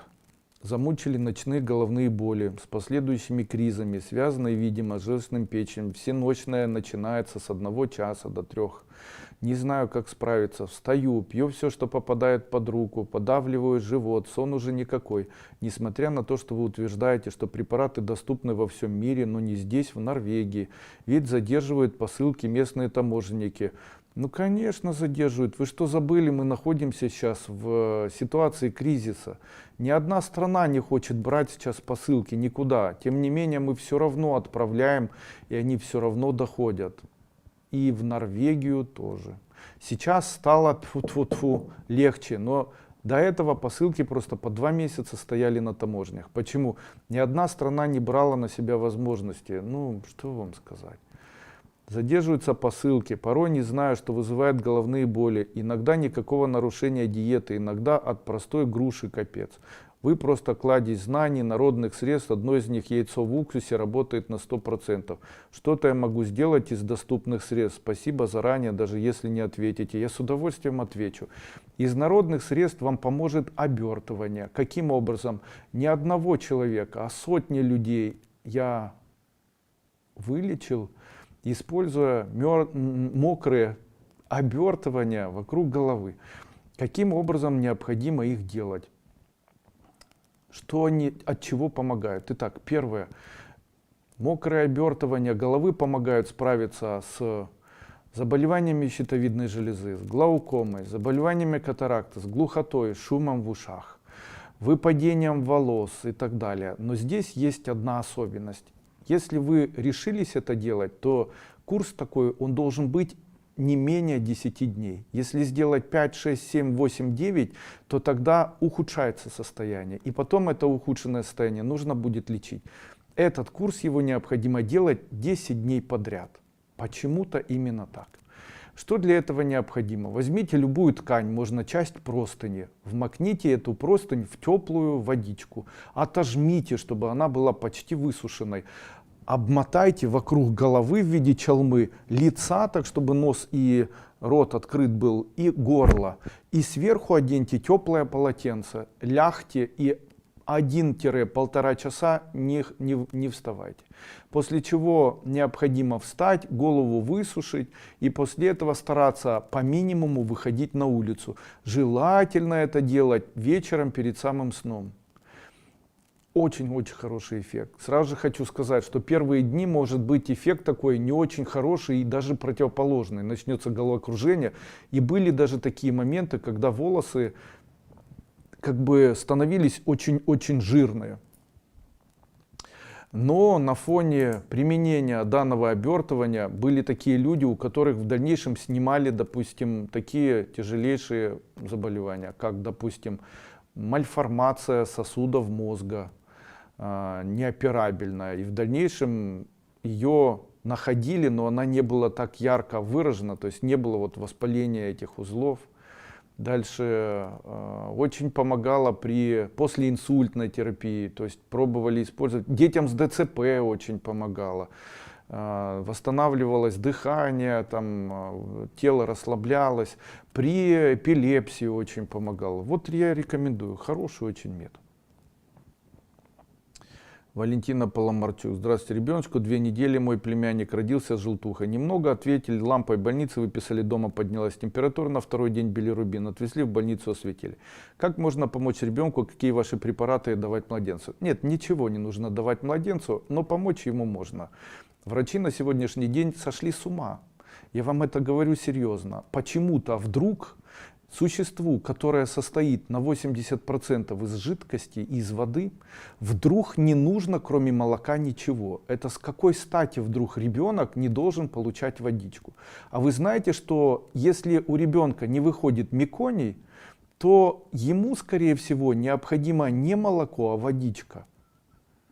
Если меконий задержался, допустим, в его организме, то это вызывает тяжелейшую такую желтушность. И лампы тут ни при чем.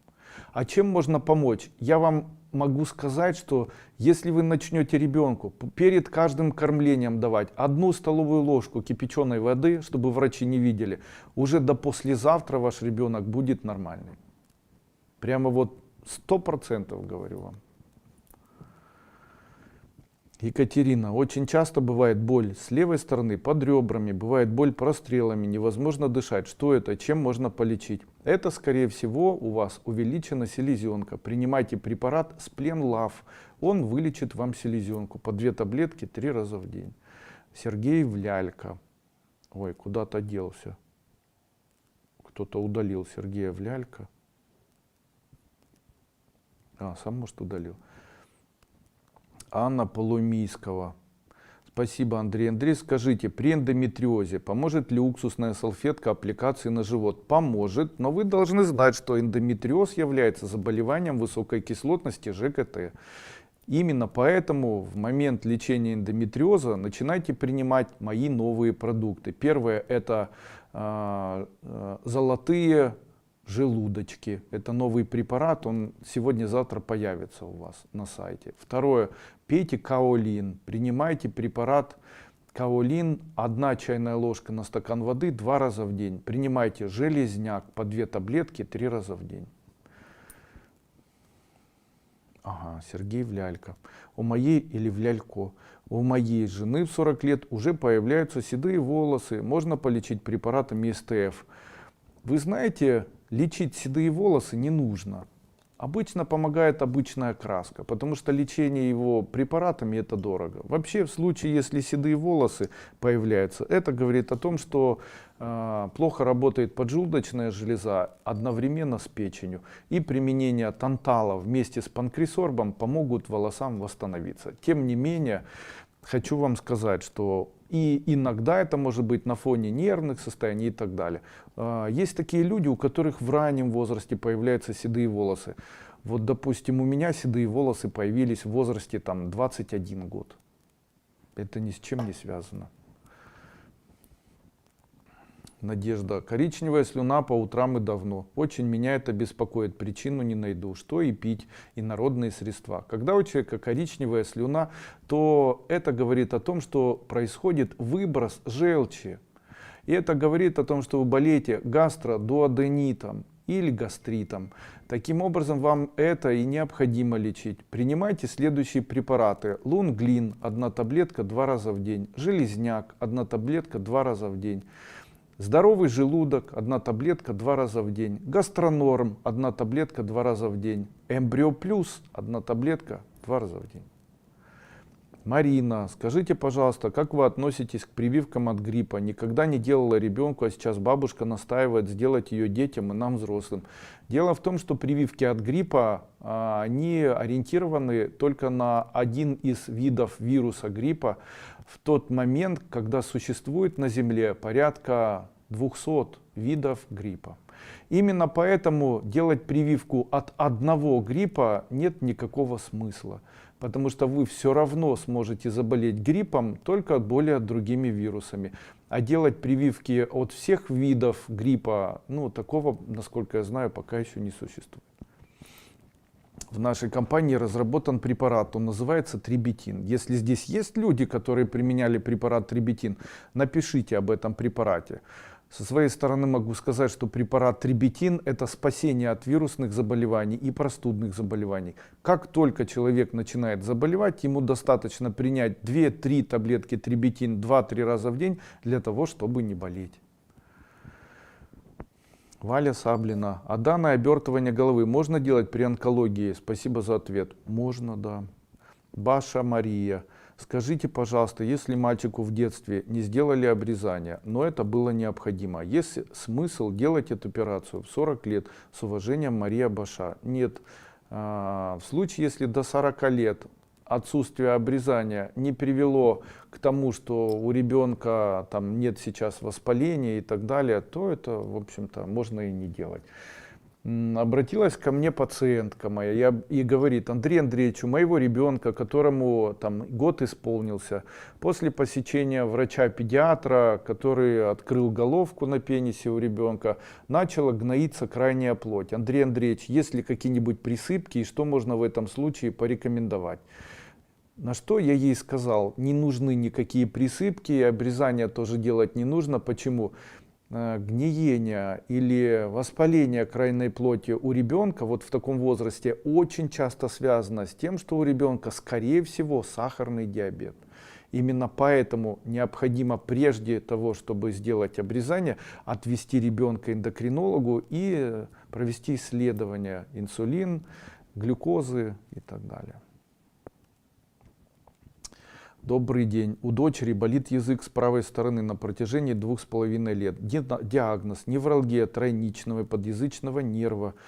Дочь мучают от боли, врачи не могут помочь. Чем можно помочь, к кому обратиться? Купите муравьиный спирт и смешайте с камфорным спиртом. Вмакните туда ватку, тампончик и вкладывайте в то место, где у нее болит. Также внешнюю часть тоже смазывайте напополам муравьиным с камфорным спиртом.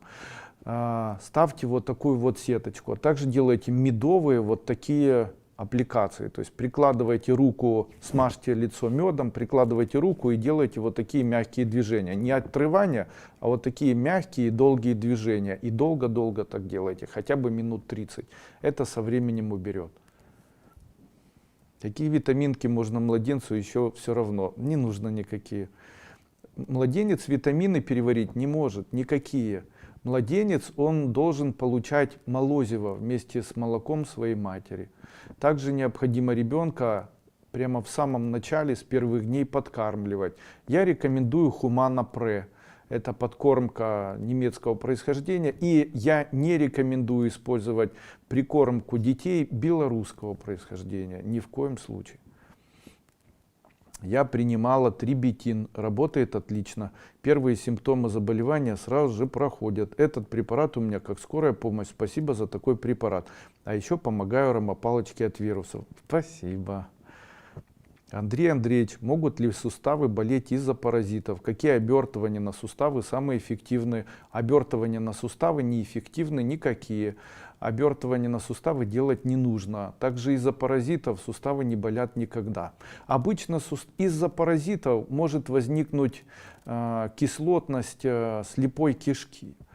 И в дальнейшем это может сказаться на ухудшение состояния двенадцатиперстной кишки. Обычно, если диагностируются паразиты, то через время будет диагностироваться язвенный колит. Это обязательное условие. Нельзя лечить язву, предварительно не убрав паразитов. Но как только убираются паразиты, язва сама по себе может даже без лечения исчезнуть. Вот так. Какие обертывания на суставы? Я рекомендую мазь. Данная мазь для суставов называется Габбана. Она сделана с высоким содержанием серы и очень эффективная. Если кто-то принимал Габбану, можете написать свой отзыв. Аннушкатия. Аннушкатя. Уважаемый Андрей Андреевич, у мужа гастрит долгие годы и простатит. Ему 35 лет, пил Эмбрио Плюс, 1 банку и Гастронорм. Пожалуйста, назначьте ему курс. Пусть принимает здоровый желудок, каолин, 1 чайная ложка на стакан воды 3 раза в день. Здоровый желудок, Гастронорм, железняк по 1 таблетке 3 раза в день. Гельминфит, Папулин, Гельминфит по 2 таблетки 3 раза в день. Папулин, 1 чайная ложка 3 раза в день. Также пусть принимает препарат терпентин по 1 чайной ложке 2 раза в день. Андрей Андреевич, посоветуйте, у моего сына очень глубокие трещины на языке и часто воспаляется. В детстве болел ацетоном и был географический язык. Ему 31 год, хочу ему отправить ТФ, живет в Америке. На первое место нужно поставить исключение из диеты сладкого. Без отмены сладкого вылечить его будет невозможно. Дальше принимать препараты каолин. 1 чайная ложка на стакан воды 3 раза в день. Дальше железняк, здоровый желудок, Гастронорм, Эмбрио Плюс по 2 таблетки 3 раза в день. Там, если будут золотые желудочки.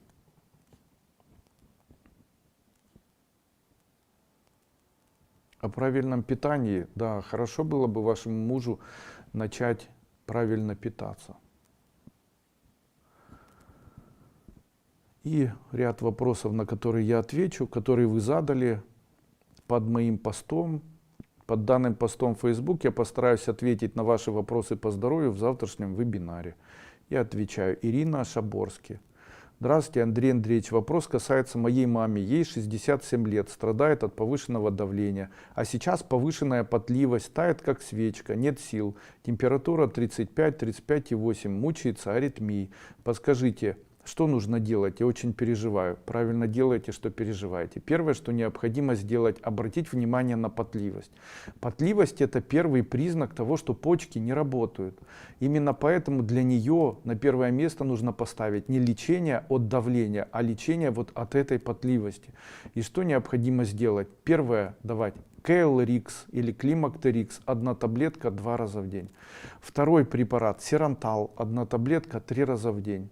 И третье, Ренокс, 2 таблетки 3 раза в день, Ревилака, 2 таблетки 3 раза в день, Уралис Манкулит, 1 чайная ложка на стакан воды 2 раза в день. Можно терпентин еще, бальзам, 1 чайная ложка, можно вместе с урализом и манкулитом. Анастасия Мартынова. Сегодня у ребенка появилась температура и ранее началась аллергия на позднецветущие растения. Заложен нос, чихает. Даю аллергонорм, капаю трангин и эмбрионазин. Дышим серебро, кобальт Германии. Заказала лангин детский в каплях и галит. Правильно или что-то нужно убрать? Дышать серебром можно. Дальше трангином капайте. Эмбрионазин не нужен. Кобальт Германии можете давать ему, канцерамидин не нужен, лангин обязательно, лангин детский не нужен, галит по 1 таблетке 2 раза в день давайте. Начните его купать в солевой ванне 2 раза в день, прохладной. Также давайте ему на протяжении дня рассасывать просто английскую соль. Купите соли магнезии в аптеке, давайте ребенку на кончике ложечки чайной, чтобы он держал во рту и в конце запивал водичкой. Давайте до 5 раз в день. Это полностью и очень быстро, за месяц, быстрее даже, уберет у него вот такую аллергию. Ирина Шубина. Более 2 месяцев назад травмировала давно прооперированную правую стопу от вальгуса. Боль не проходит, хотя мазала мазями, компрессы ставила, коды читала. Спасибо вам за все. Что необходимо делать? Очень поможет обертывание творожком. Творожок необходимо сделать следующим образом. Возьмите обычное сырое молоко, можно магазинное. Когда оно закипит, вылейте туда сок 2 лимонов и отцедите через марлю. После чего вот таким творожком, который получается, обкладывайте место боли на ноге и сверху компресс, но не обвязывайте целлофаном, а так, чтобы он просто в платочке каком-то лежал. Делая это даже на протяжении 5, 6, 7 дней, боль это исчезнет. Правда. Татьяна Дарахтичук. Здравствуйте, всем маленький вопросик. Почему пятки трескаются и грубеет кожа? Спасибо. Когда у женщины трескаются пятки, то это на первое место нужно поставить недостаточность жидкости в организме. Низкий креатинин. При низком креатинине обычно происходит вот такое растрескивание пяток. Что нужно сделать? Увеличьте количество употребляемой жидкости на протяжении дня. Пейте специально не менее 1-2 литров. Дальше это говорит о недостаточности употребления витамина А и Е. Принимайте витамин А и Е по 2 таблетки 3 раза или 4 раза в день. В нашей компании есть препарат Супра. В препарате Супра основными компонентами являются это компоненты витамин А и Е. Ну, можете попить рыбий жир или омега-3. Это тоже поубирает данные проблемы. У нас есть мазь с серебром. Жень, не помнишь, как она называется, мазь с серебром наша? Не помнит.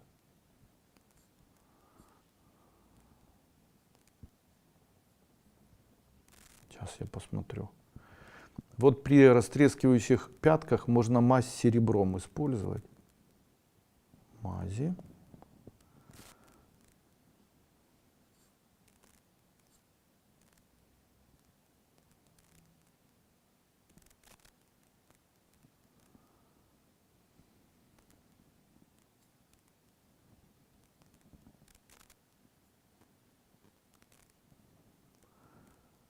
Габикс, называется Габикс. Вот при шипах на ногах, при растрескивании пяток я очень рекомендую использовать мазь Габикс. Она очень-очень эффективна и очень помогает.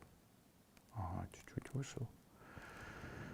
Татьяна Романова. Андрей Андреевич, добрый день. Никогда не страдала аллергией, но разные цветения сейчас, караул. Нос не дышит совсем, все сопутствующие прелести. Помогите, пожалуйста. Я тоже болею аллергией, хоть и кажется, что это не так. Что я делаю? Я научился давно делать вот что. Я беру кусочек ватки, вмакаю этот кусочек ватки в водку, вот так вот пальцем выжимаю этот кусочек ватки и ставлю, чтобы он высох.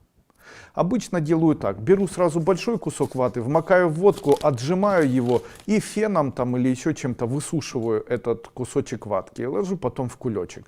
Потом, когда мне нужно, отрываю вот такой кусочек, делаю шарик и ставлю себе в нос. В один нос и в другой. Так, чтобы ватка не торчала. И на протяжении где-то часа-двух, когда вот такое острое состояние аллергии, ношу. Великолепное средство, помогает великолепно, улавливает все частицы, не вызывает аллергии, примитивно, очень просто, очень рекомендую, пожалуйста, от меня вам бонус вот такой. Ирина Самсоненко. Андрей Андреевич, какими препаратами ТФ помочь мужчине 48 лет, паренхиматозной или кисталевой почки, мочекислый диатез? Ответил. Здравствуйте, Андрей Андреевич, спасибо за то, что вы есть, огромное спасибо за мудрость. Подскажите, сыну 2,5 года, пошли в сад, 4 дня забитый нос, охрип, что нам купить, чтобы окрепнуть и пережить помягче перед акклиматизацией в саду?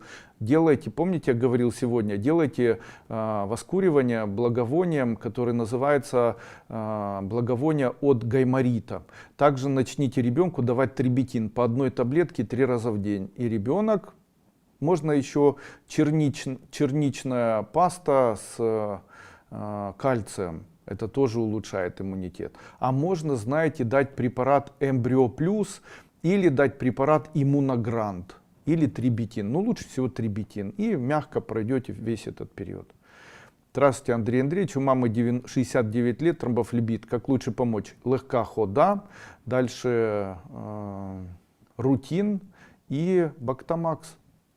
Смазывайте ноги при этом мазью вариковазиновой. Здравствуйте, Андрей Андреевич. Внуку 3,5 года, писается каждую ночь. Прошу совета. Очень рекомендую начать лечить почки, мочевой пузырь следующими препаратами. Первый препарат это Цистонорм, второй Ринокс по одной таблетке 3 раза в день. И у нас есть еще препарат Энуретин, давать по 2 таблетки 3 раза в день. Есть народный способ, берется семена горчицы, высыпается, ну я не знаю, чуть-чуть меньше четверти чайной ложки семян горчицы, можно в ложечке дать ребенку, и чтобы он запил, не разжевывая семена горчицы перед сном. Если давать 10 дней подряд, то обычно вот такие проблемы исчезают. Также есть смесь такая трав, это тысячелистник и зверобой. Если заваривать тысячелистник с зверобоем по 1 столовой ложке на 2 стакана воды и поить ребенка таким чаем, то тоже исчезает НРС. Марина Маликова, 3-го ключ уже ответил. Юлия Ромашко. Сильная одышка, даже лежа. Что из ТФ можно попринимать? Если у человека лежа сильная одышка, это говорит об ишемическом заболевании сердца. Ну, вы знаете, так неоднозначно все с этим.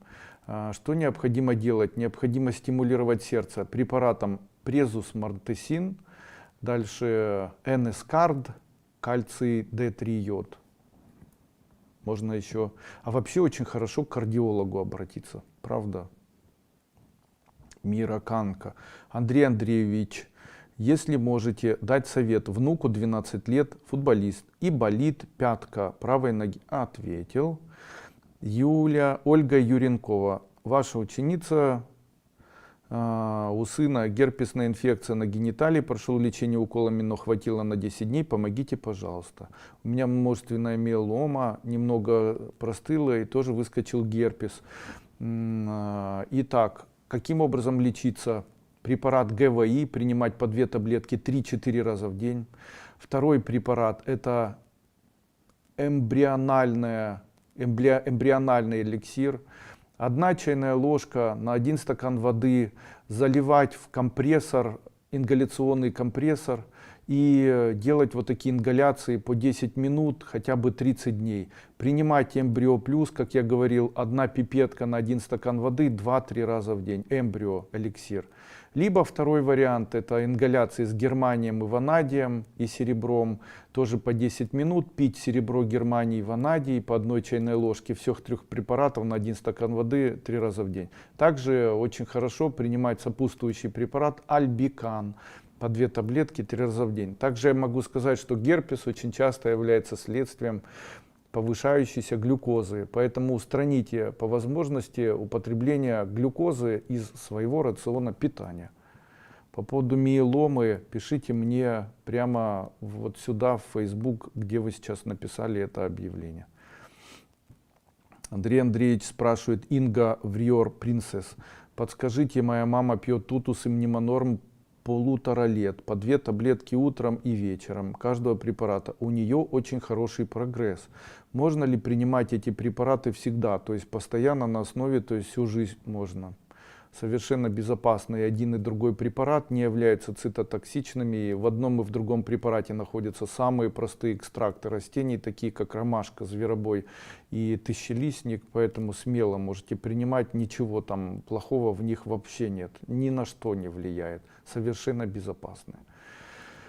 Валерия Царинина. Здравствуйте, подскажите, как можно избавиться от вздутия детям и взрослым? Благодарю за ответ. От вздутия можно избавиться, если принимать препарат Метиофан по 1 таблетке 3 раза в день. Также вздутие является следствием панкреатита.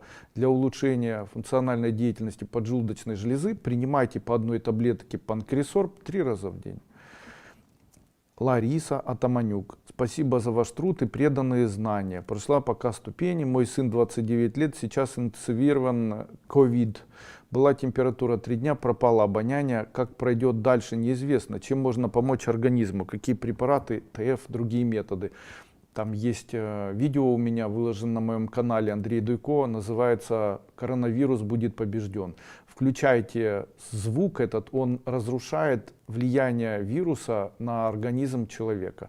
Проверено мной многократно, просто нужно слушать, эффективность очень высокая.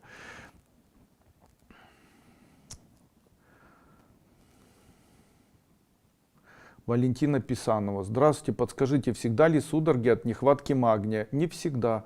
Судороги могут быть следствием варикозного расширения вен, артериосклероза. Судороги могут быть повышенной кислотностью и даже нервные судороги. Поэтому не всегда от магния. Судороги могут быть эпилепсией. Не стоит этого тоже забывать. Александр Дмитриев. Приятно и волнительно писать вам на вебинаре первый раз в жизни со 2-й попытки. Спасибо за все, что вы делаете для нас явно и тайно. У меня десна. Мне 39, лечу 20 лет. Опускаются планомерно. Начав с верхней челюсти, регулярное воспаление гнойнички. Пародонтолог и стоматолог как-то сказали, что это наследственное. Да, бабушка, отец, я и не лечится. Гингивит, наверное, да? Можно оттягивать, подлечивать и спокойно ждать, когда выпадут все зубы. Помогите, пожалуйста. Ну, молодцы, врачи. Вообще, первые признаки того, что начинает десна опускаться, обычно это развитие атеросклероза и развитие сахарного диабета 2-го типа. Вылечить невозможно, но если не убирать инсулинорезистентность, если вы откажетесь от глюкозы, вообще подогрейте организм препаратом каким-нибудь там Мумио, Прополис или Сурактам, допустим, моим препаратом. Второе, будете полоскать каждое утро рот оливковым маслом, так по 1-2 минуты сплевывая. Дальше третье, чистить зубы пастой моей, которая называется сатва, утром и вечером. Также начнете принимать препарат артериосклеропатин, глюконорм и гликоцитрохромин, то обещаю, уже через месяц вашей проблемы не будет. Есть еще полоскалка для рта, я не помню, как она называется, можете спросить у операторов, можно ее использовать тоже.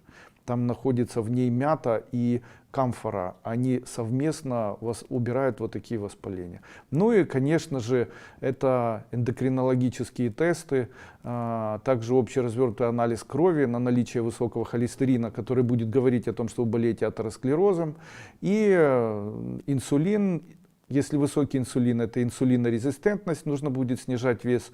А если глюкоза высокая, то сахарный диабет. Ну, уже какой тип определить нужно по анализам. Мне 55 лет. Что из ТФ применять при моих проблемах? Синдром Паджета-Шреттера. 15 лет пью Ксатрелла. ПТИ растет 109, фибриноген 4,22, общий холестерин 7,4. Хотя коэффициент эрогенности 2.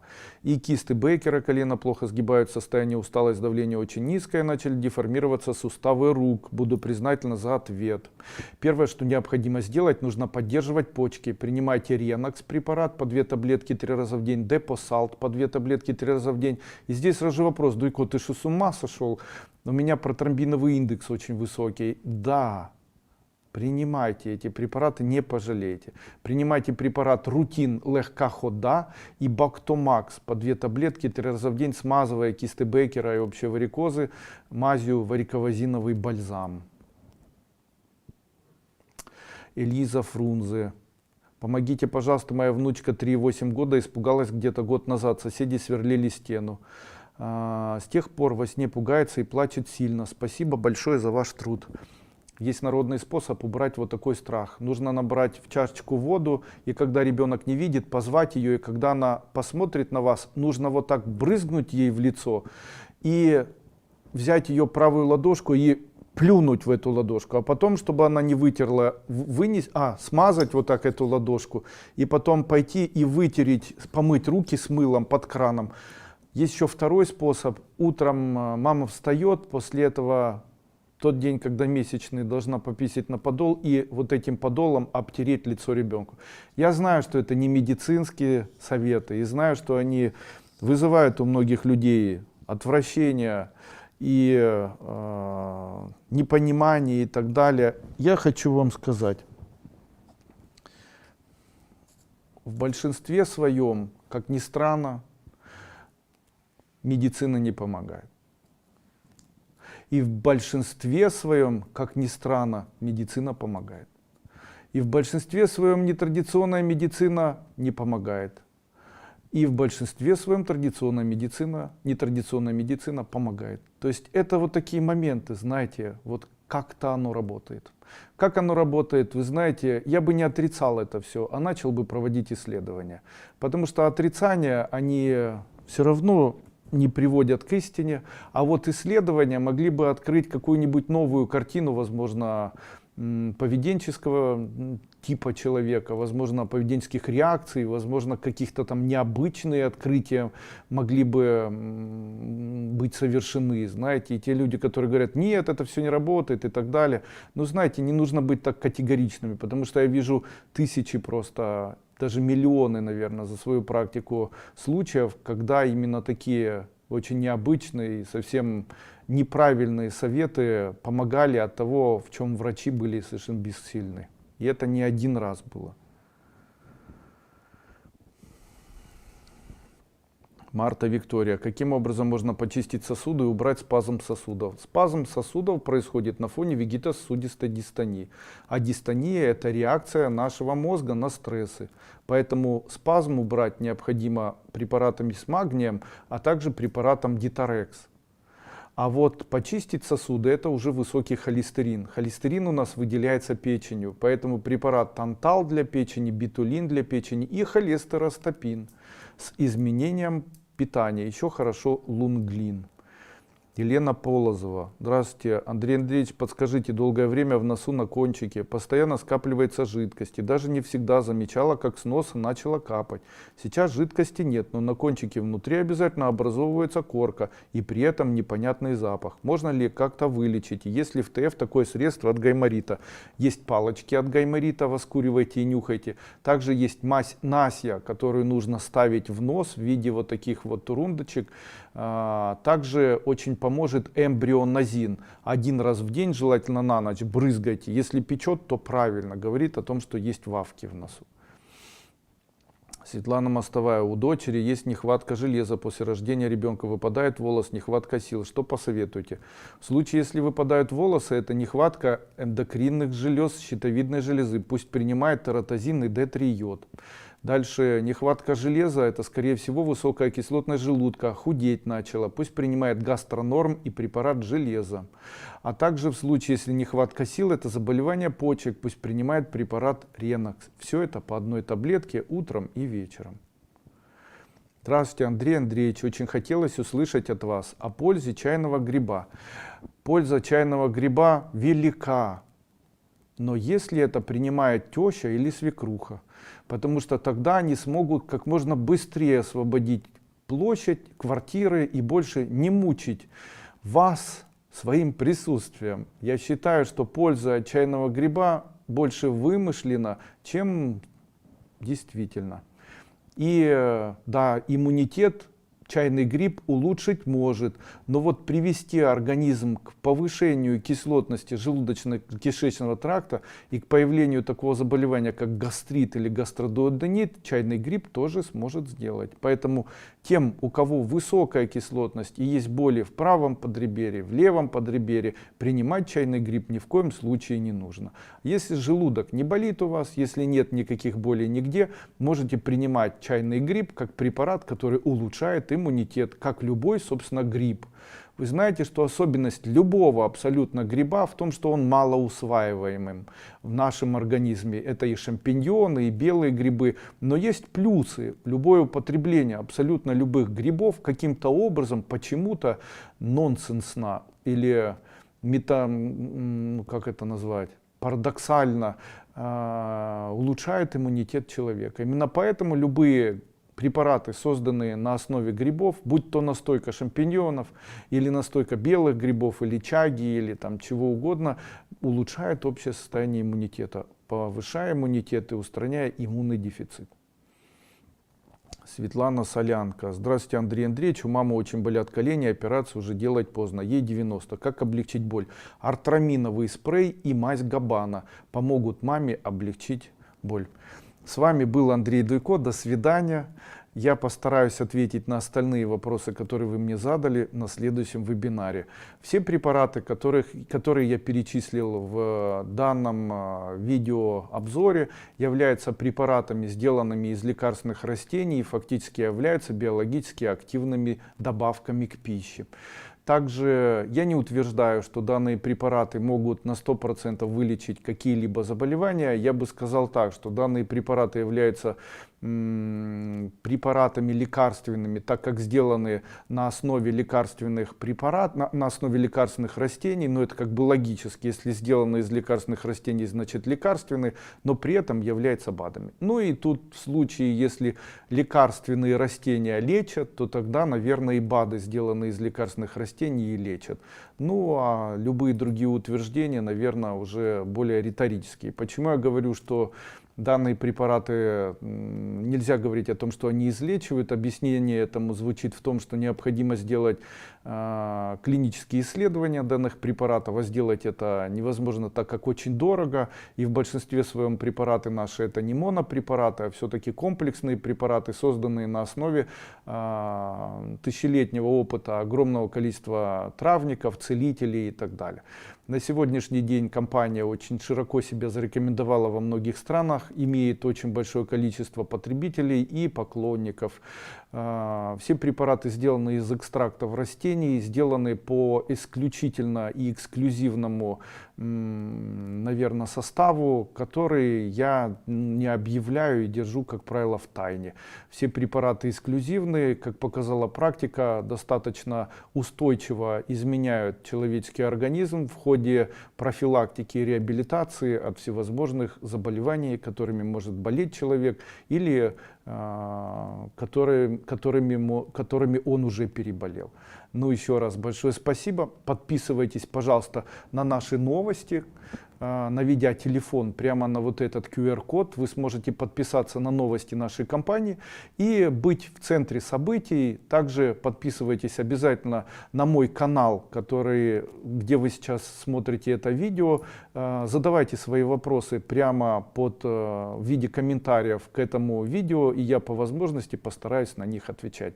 Я желаю всем здоровья, Здоровье начинается за 10 лет до начала заболевания. Именно поэтому профилактике заболеваний необходимо отдать, наверное, предпочтение, чем в дальнейшем лечению самого заболевания. Именно поэтому я рекомендую все-таки обращать внимание и на предыдущие мои вебинары, где я рассказываю о профилактике заболеваний, о питании, о диетах, о всевозможных там физиопроцедурах, рекомендациях и по отдыху, и по применению препаратов.